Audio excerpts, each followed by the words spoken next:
സൃഷ്ടി ഡിസൈൻസിൻ്റെ പുതിയൊരു ക്ലാസ്സിലേക്ക് എല്ലാവർക്കും ഒരിക്കൽ കൂടി സ്വാഗതം. ഇന്ന് നമ്മൾ പഠിക്കാൻ പോകുന്നത് തുന്നലിൽ നമുക്ക് ആവശ്യമായിട്ട് വരുന്ന കുറച്ച് ടിപ്സും ട്രിക്സും ഒക്കെയാണ്. അത് നിങ്ങൾക്ക് ഏറെ പ്രയോജനം ചെയ്യും. അപ്പോൾ നമുക്ക് ക്ലാസ്സിലേക്ക് കിടക്കാം. അപ്പോൾ ആദ്യം നമ്മൾ ഈ ഒരു ഡിസൈനിലുള്ള സ്ലീവാണ് ചെയ്യുന്നത്. ഇത് നമ്മുടെ നോർമൽ മെഷീനിൽ തന്നെ ചെയ്തതാണ് ഈ ഒരു സ്ലീവിൻ്റെ ഡിസൈന്.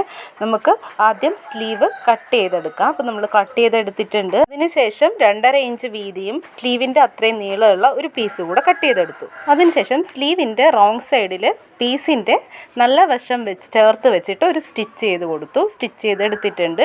അതിനുശേഷം നമ്മളിതിന് നേരെ നല്ല വശത്തേക്ക് തിരിച്ചെടുത്തിട്ട് അരികത്തൂടെ ഒന്ന് പ്രസ് ചെയ്ത് സ്റ്റിച്ച് ചെയ്ത് എടുത്തതിന് ശേഷം നമ്മൾ നേരെ അതിനെ അകത്തേക്ക് ഒരു കഫ് പോലെ തന്നെ മടക്കി വെച്ചിട്ട് ഒരു സ്റ്റിച്ച് കൂടെ കൊടുക്കാനാണ് പോകുന്നത്. അപ്പോൾ നമ്മൾ 2 സ്റ്റിച്ച് കൊടുത്ത് എടുത്തിട്ടുണ്ട്.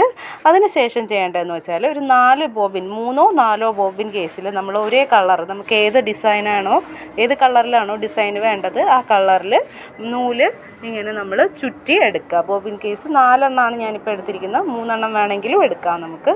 അതിനുശേഷം ഇതെല്ലാം കൂടെ ഒരു ഗ്ലാസ്സിലോ കപ്പിലോ എന്തെങ്കിലും ഇങ്ങനെ പൊങ്ങി നിൽക്കുന്ന ഏതെങ്കിലും ഒരു പാത്രത്തിലേക്കാണ് ഇടേണ്ടത്. കാരണം വെച്ചാൽ ഇത് നമുക്ക് ഡയറക്റ്റായിട്ട് നൂല് ഇതിലേക്ക് കോർക്കാനുള്ളത് കൊണ്ട്, നമ്മുടെ മിഷനിലേക്ക് കോർക്കാനുള്ളത് കൊണ്ട് നമ്മുടെ സ്പൂൾ പിന്നിനകത്തേക്ക് നമുക്ക് ആ ചുറ്റുന്ന അതിനകത്തേക്ക് ഇത് കറക്റ്റിന് വരാത്തത് കൊണ്ടാണ് ആ കപ്പിലേക്ക് നമ്മളിങ്ങനെ ഇട്ട് കൊടുക്കുന്നത്. അതിന് ശേഷം നമ്മൾ നോർമലി നൂല് കോർക്കുന്നത് പോലെ തന്നെ ഈ 4 നൂലും കൂടെ ഒരുമിച്ച് കോർത്തെടുത്തതിന് ശേഷം നമ്മൾ സൂചിയിൽ നമുക്ക് ഡയറക്റ്റായിട്ട് തന്നെ ഇതിങ്ങനെ കയറ്റാൻ പറ്റും കേട്ടോ. നമ്മൾ 4 നൂലും ഒരുമിച്ച് കയറില്ല എന്ന് വിചാരിക്കും, പക്ഷെ നമുക്ക് നല്ല ഈസി ആയിട്ട് തന്നെ അത് കയറും.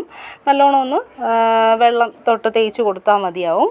അതിനുശേഷം നമ്മുടെ ടെൻഷൻ്റെ പോർഷൻ ലൂസാക്കി കൊടുക്കുക കുറച്ച്. കാരണം നമ്മൾ അത്രയും കട്ടിയുള്ള നൂല് കയറ്റുന്നത് കൊണ്ട് ചെറുതായിട്ടൊന്ന് ലൂസാക്കി കൊടുക്കണം. ഒരുപാട് ലൂസാക്കേണ്ട ആവശ്യമില്ല. നമുക്കൊന്നിങ്ങനെ വലിക്കുമ്പോൾ കറക്റ്റിന് വരുന്ന രീതിക്ക് ലൂസാക്കി കൊടുക്കുക. അതിനുശേഷം നമ്മുടെ സ്റ്റിച്ചിൻ്റെ ലെങ്ത് ലോങ് ആക്കി കൊടുക്കുക. സ്റ്റിച്ച് ഫുള്ള് ലോങ് ആക്കി കൊടുത്തതിന് ശേഷം നമ്മുടെ അടിയിൽ നിന്ന് ബോബിൻ കേസിൽ നോർമൽ നൂല് തന്നെയാണ് ഇട്ടിരിക്കുന്നത്. അത് നമ്മൾ നോർമലി വലിച്ചെടുക്കുന്നത് പോലെ അടിയിൽ നിന്ന് നൂല് മുകളിലേക്ക് എടുത്ത് വെക്കുക. അതിനുശേഷം നമുക്ക് ഇഷ്ടമുള്ള ഡിസൈന് നമുക്ക് ഈ ഒരു കഫിനകത്ത്, നമുക്ക് ആ ഒരു പീസിനകത്ത് ചെയ്തെടുക്കാം കേട്ടോ. 6 ആഗ് വേണമെങ്കിലും ചെയ്യാം, ഇല്ല നമ്മുടെ ഇഷ്ടമുള്ള ക്രോസ് സ്റ്റിച്ചോ ക്രോസായിട്ടോ എങ്ങനെ വേണമെങ്കിലും ചെയ്യാം. അതൊക്കെ നമ്മളിങ്ങനെ വരച്ച് കൊടുത്തിട്ട് അതേ രീതിക്ക് ചെയ്ത് കൊടുക്കണം. ഞാനിപ്പോൾ ഇത് സ്ട്രെയിറ്റ് ആയിട്ടാണ് സ്റ്റിച്ച് ചെയ്യാൻ പോകുന്നത്, ഇങ്ങനെ ഒരു ഡിസൈന്. അപ്പോൾ നേരെ നമ്മളൊരു 1/4 ഇഞ്ച് ഡിസ്റ്റൻസ് നമ്മുടെ ആ ഒരു പ്രസർ ഫുട്ടിൻ്റെ ആ ഒരു ഗ്യാപ്പിലാണ് സ്റ്റിച്ച് ചെയ്ത് കൊടുക്കുന്നത്. അവിടെ നിന്ന് സ്ട്രെയിറ്റ് നമ്മൾ സ്റ്റിച്ച് ചെയ്ത് എടുക്കുക. അപ്പോൾ അങ്ങനെ ഒരു പ്രസർ ഫുട്ടിൻ്റെ അകലത്തിൽ ഞാനിങ്ങനെ അടുപ്പിച്ച് സ്റ്റിച്ച് ചെയ്ത് കൊടുക്കുന്നുണ്ട് കേട്ടോ. ഒരേ ലെവലിനായിരിക്കണം നമ്മൾ സ്റ്റിച്ച് ചെയ്യേണ്ട. കണ്ടോ എന്ത് ഭംഗിയില്ല. നമുക്ക് ആ ഒരു സ്ലീവിന്, ഒരു പ്ലെയിൻ സ്ലീവിന് നമുക്ക് ആ ഒരു മാച്ചിങ് കളർ വെച്ചിട്ട് കൊടുക്കുമ്പോൾ നല്ല ഭംഗിയിൽ തന്നെ നമുക്ക് സ്ലീവ് കിട്ടും. ഇത് നമുക്ക് സ്ലീവിൽ മാത്രമല്ല കേട്ടോ, നമുക്ക് നെക്കിലും പാൻറ്റിൻ്റെ അടിഭാഗത്തും ഒക്കെ ചെയ്യാൻ പറ്റും. അപ്പോൾ ഈ ട്രിക്ക് ഇഷ്ടമുണ്ടെന്നുണ്ടെങ്കിൽ എല്ലാവരും ഒന്ന് കമൻറ്റ് ചെയ്ത് പറയണം കേട്ടോ. നമുക്ക് അടുത്ത ട്രിക്കിലേക്ക് കടക്കാം. അപ്പോൾ ഇപ്പോൾ നമ്മൾ ചെയ്യാൻ പോകുന്നത് എന്ന് പറയുമ്പോൾ നെക്ക് ഇങ്ങനെ ഫുള്ളായിട്ട് ഷോൾഡർ കവർ ചെയ്ത് നിൽക്കുന്ന നെക്കാണ് എന്നുണ്ടെങ്കിൽ ഫുള്ളായിട്ട് നമുക്കിപ്പോൾ ഒരു ക്രോസ് പീസ് വെച്ച് തിരിച്ചെടുക്കുമ്പോൾ അതിലെങ്ങനെ നമുക്ക് വൃത്തിയായിട്ട് ചെയ്യാം എന്നാണ് നമ്മളിപ്പോൾ നോക്കാൻ പോകുന്നത്. അപ്പോൾ നമ്മൾ ക്രോസ് പീസ് എടുത്തിട്ട് അരികത്തൂടെ ഒരു 1/4 ഇഞ്ച് ഡിസ്റ്റൻസിൽ സ്റ്റിച്ച് ചെയ്ത് ഏകദേശം നമ്മുടെ ഈ ഷോൾഡറിൻ്റെ ഈ പോർഷൻ വരെ നമ്മൾ നിർത്തിയിട്ടുണ്ട്. അപ്പോൾ ഈ ഒരു ഭാഗത്തും നമ്മൾ ചെറിയൊരു ഓപ്പൺ ഇട്ടിട്ടുണ്ട്, കുറച്ച് ഗ്യാപ്പ് ഇട്ടിട്ടുണ്ടായിരുന്നു. അതുപോലെ നമ്മൾ ഇവിടെയും ഇതുവരെ കൊണ്ടുവന്ന് നിർത്തിയിട്ടുണ്ട്. അപ്പോൾ ഇനി ഇതെങ്ങനെയാണ് കറക്റ്റ് ചെയ്ത് സ്റ്റിച്ച് ചെയ്യേണ്ടതെന്ന് കാണിച്ചു തരാം.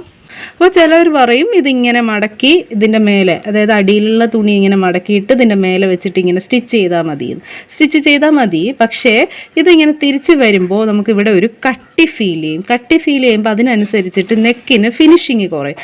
അപ്പം നമ്മൾ കറക്റ്റിന് അത് ചെയ്യേണ്ടത് നേരത്തെ ആദ്യം നിർത്തിയ ആ ഒരു പോയിൻ്റ് വരെയും നമ്മൾ കറക്റ്റിന് സ്റ്റിച്ച് ചെയ്ത് അവിടെ കൊണ്ടുവന്ന് നിർത്തിയതിന് ശേഷം ആ തുണിയെ ഇങ്ങനെ ഒരു 2 തുണികളെയും അങ്ങോട്ടും ഇങ്ങോട്ടും തിരിച്ച് വെക്കുക. അതൊരു പ്ലസ് പോലെ ആക്കി വെക്കുക. അങ്ങോട്ടും ഇങ്ങോട്ടും ഇങ്ങനെ ക്രോസ് ചെയ്ത് നിർത്തിയതിന് ശേഷം അവിടെ മുതൽ ഇങ്ങനെ ക്രോസായിട്ട് തന്നെ ഇങ്ങനെ പ്ലസ് ചിഹ്നമായിട്ട് തന്നെ നിർത്തണം. നിർത്തിയതിന് ശേഷം ഇങ്ങനെ ക്രോസായിട്ട് സ്റ്റിച്ച് ചെയ്ത് കൊടുക്കുക. ചരിച്ച് ഇങ്ങനെ അവിടെ കൂടെ സ്റ്റിച്ച് ചെയ്ത് എടുക്കുക ആദ്യം.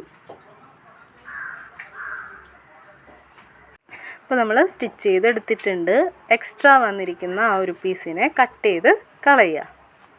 ഇപ്പോൾ കട്ട് ചെയ്ത് നമ്മൾ കളഞ്ഞ് നേരെ തിരിച്ചെടുക്കുമ്പോൾ കണ്ടില്ലേ, നമ്മൾ എപ്പോഴും പീസ് ജോയിൻ ചെയ്യുന്നത് പോലെ തന്നെ ക്രോസായിട്ട് നമുക്ക് ആ ഒരു ഫിനിഷിങ് നല്ല രീതിയിൽ കിട്ടുകയും ചെയ്യും.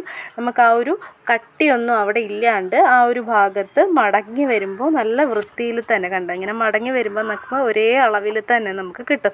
ഇല്ലയെന്നുണ്ടെങ്കിൽ നമ്മൾ മടക്കി തന്നെ സ്റ്റിച്ച് ചെയ്ത് കഴിഞ്ഞാൽ അവിടെ ഒരു കട്ടിക്ക് നമുക്ക് വന്ന് നിൽക്കും. ഇങ്ങനെ ചെയ്താൽ നല്ല ഫിനിഷിങ്ങിൽ തന്നെ നെക്ക് കിട്ടും. അടുത്ത ട്രിക്ക് എന്ന് പറയുന്നത് നമുക്ക് എല്ലാവർക്കും, അതായത് സ്റ്റിച്ച് ചെയ്യുന്ന എല്ലാവർക്കും എപ്പോഴും സംഭവിക്കുന്ന ഒരു കാര്യമാണ്. അതായത് നമ്മളിങ്ങനെ സ്റ്റിച്ച് ചെയ്ത് ഇങ്ങനെ വരുമ്പോഴേക്കായിരിക്കും നമ്മുടെ ലാസ്റ്റ് എത്താനാകുമ്പോഴായിരിക്കും നമ്മുടെ നൂല് പെട്ടെന്ന് തീർന്നു പോകുന്നത്. അപ്പോൾ ഈ നൂല് തീർന്നു കഴിഞ്ഞാൽ നമുക്ക് ഏറ്റവും എളുപ്പത്തിൽ തന്നെ ചെയ്യാൻ പറ്റുന്ന ഒരു ട്രിക്കാണ് നമ്മുടെ ബോബിൻ കേസിൽ നിന്ന് നൂല് നല്ലോണം നമുക്ക് ആവശ്യത്തിനുള്ള നൂലിങ്ങനെ വലിച്ചതിന് ശേഷം അവിടുന്ന് തന്നെ നമ്മൾ അങ്ങനെ വലിച്ചിട്ടിട്ട് തന്നെ നൂലിങ്ങനെ കോർത്ത് കൊടുക്കുക. അപ്പോൾ ഇങ്ങനെ ബോബിൻ കേസിൽ നിന്ന് വലിച്ച് നമ്മൾ നൂല് കോർത്തെടുക്കുമ്പോൾ നമ്മുടെ ടൈം അത്രയും ലാഭിക്കും. നമുക്ക് വേറൊരു നൂലെടുക്കേണ്ട ആവശ്യമില്ല, വേറെ ചുറ്റിയെടുക്കുക ഒന്നും വേണ്ട. നമ്മൾ ഇതിൽ നിന്ന് തന്നെ ഈസി ആയിട്ട് വലിച്ച് നമ്മൾ നേരെ ആവശ്യമുള്ള നൂലെടുക്കുക, നൂല് ഇതിനകത്തൂടെ ഇട്ട് സ്റ്റിച്ച് ചെയ്ത് നമുക്ക് ആവശ്യത്തിന് എടുക്കാവുന്നതാണ്. വളരെ എളുപ്പത്തിൽ തന്നെ നമ്മളിത് എടുക്കാനും പറ്റും, ടൈമും അത്രയും തന്നെ നമുക്ക് ലാഭിക്കാനും പറ്റും. നമ്മുടെ അടുത്ത ട്രിക്ക് എന്ന് പറയുമ്പോൾ എല്ലാവർക്കും സംഭവിക്കുന്നതാണ്. ഒരുപാട് നൂലുണ്ട് എന്നുണ്ടെങ്കിൽ നമ്മുടെ ആ ഒരു പെട്ടിക്കകത്ത് നമ്മളിങ്ങനെ എത്ര നൂല് സെറ്റാക്കി വെച്ചിരുന്നാലും ഇതുപോലെ നൂലുകൾ ഇളകി കിടക്കുന്നുണ്ടാവും അല്ലേ. ഇതിപ്പോൾ ഞാൻ 2 ദിവസമേ ആയിട്ടുള്ളൂ സെറ്റാക്കി വെച്ചിട്ട്. പക്ഷേ കുറച്ച് നേരം കഴിഞ്ഞിട്ടും നൂലുകളിങ്ങനെ ഇളകി മുകളിലേക്ക് വന്ന് അത് കുറച്ച് നാൾ കഴിയുമ്പോഴേക്കും ഇങ്ങനെ ഇളകിയിട്ട് ഒരു വലിയ ഒരു ബോൾ പോലെ ആയിട്ട് നമ്മൾ അത്രയും കട്ട് ചെയ്ത് കളയേണ്ടി വരും. അപ്പോൾ ഏറ്റവും സിമ്പിളായിട്ട് നമുക്ക് ഈ ഒരു നൂലിനെ എങ്ങനെ സെറ്റാക്കി വെക്കാമെന്ന് നോക്കാം. അപ്പോൾ ഞാൻ അതിൽ നിന്നൊരു നൂലെടുത്തിട്ടുണ്ട്. അതിനുശേഷം ഒരു ബ്ലൈഡ് എടുക്കുക, അതിൻ്റെ സെൻറ്റർ ഭാഗത്ത് ചെറുതായിട്ടൊന്നിങ്ങനെ കട്ട് ചെയ്ത് കൊടുക്കുക. കട്ട് ചെയ്ത് കൊടുത്തതിന് ശേഷം നമ്മൾ ഈ നൂലിനെ റൗണ്ട് ചെയ്ത് അതിനകത്തേക്ക് ഇങ്ങനെ കയറ്റി വയ്ക്കുക. ഇതിങ്ങനെ കയറ്റി വെച്ച് കഴിഞ്ഞാൽ പിന്നെ അത് അതിനകത്തോട്ട് വീണ് കിടന്നാലും ഷഫിൾ ചെയ്ത് കിടന്നാലും ഒന്നും നമ്മുടെ ആ ഒരു നൂല് അതിനകത്തുനിന്ന് ഇളകി വരത്തില്ല. നമ്മൾ ആ കൈ കൊണ്ട് ജസ്റ്റ് ഒന്ന് പിടിച്ചാൽ മാത്രമേ അത് ഇളകി വരുള്ളൂ.